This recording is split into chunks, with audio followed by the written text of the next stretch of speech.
もし、あなたの職場で社内アンケートが開されて、実に6割もの人がそれを完全に無視したとしたら、それって一体何を意味すると思いますか？そうですよね。単に忙しかったからというレベルの話じゃないですからね。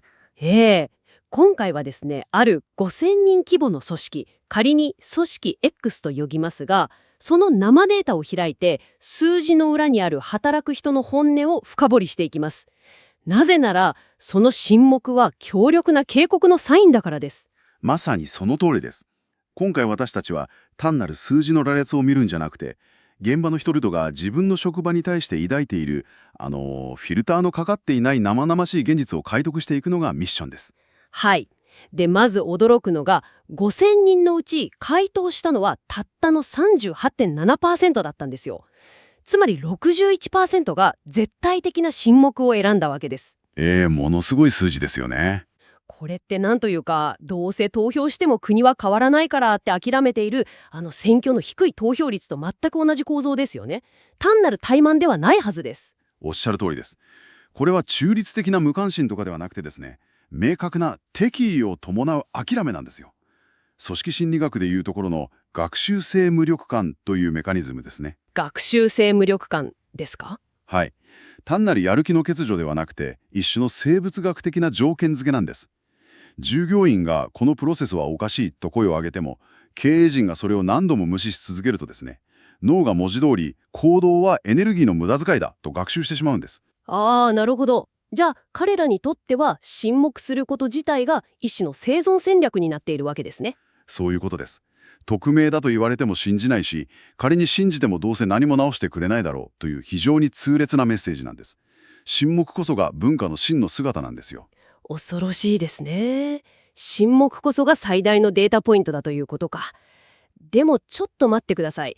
61% が完全に諦めているとしたら、わざわざ回答した残りの約 40% って一体誰なんですかね？そこが面白いところなんです。会社に忠誠を誓うチアリーダーかと思いきや、データは奇妙なパラドックスを示していまして、パラドックスというと？回答データを見るとですね、チームメンバー間の信頼とか助け合いのスコアは驚くほど高いんです。8割以上が自分の仕事自体には意義を感じているんですよ。ほうほう、それだけ聞くと結構いい職場に見えますけど。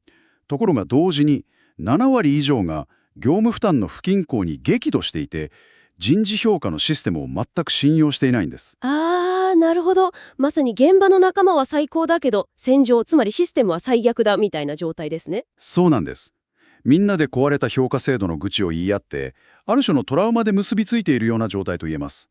人間関係は良好なのに、組織のガバナンスへの不満が爆発しているんです。わかる気がします。でも、仲間が好きで仕事自体にやりがいがあるなら、よくあるチームビルディングの合宿とか、D&I の研修とかをやれば、士気は回復するんじゃないですか？多くの企業がそうしてますよね。いや、そこが多くの企業が陥る罠なんですよ。チームビルディングが提供するのはあくまで感情的なサポートに過ぎません。感情的なサポート。ええ。でも、業務負担とか人事評価っていうのは、時間とかお金、昇進といったリソースの配分の問題なんです。職場の親友からの感情的な慰めでは、システムによるリソースの搾取は絶対に解決できませんよね。確かに、同僚に慰められても給料は上がりませんしね。ですから、システムそのものがモチベーションを破壊しているときに、ピザパーティーを開いたり、耳障りの良いスローガンを掲げたりのは無意味なだけでなく、従業員に対する親の受け付け。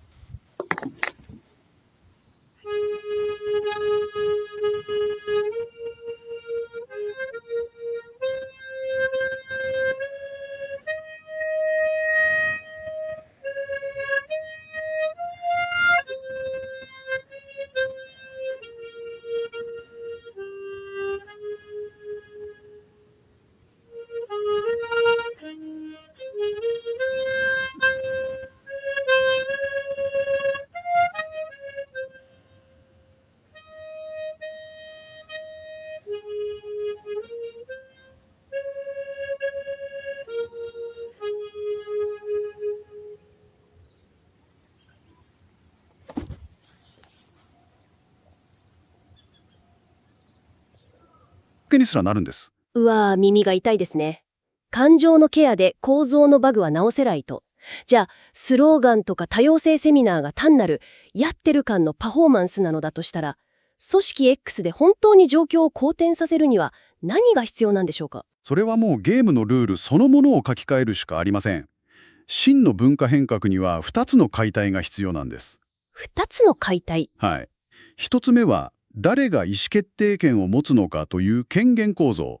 そして2つでは、組織がどんな行動に対してお金や権力を与えるのかという評価制度です。これらを根本から変えない限り、文化は1ミリも変わりません。なるほどな。企業の本当の姿って立派な理念ではなくて、誰を昇進させるかっていう基準にこそ現れるわけですね。リスナーのあなたも明日ご自身の職場をよく観察してみてください。掲げている理想は素晴らしいけれど、10年前と全く同じ人たちが全く同じ権力を握っていませんか？そうですね。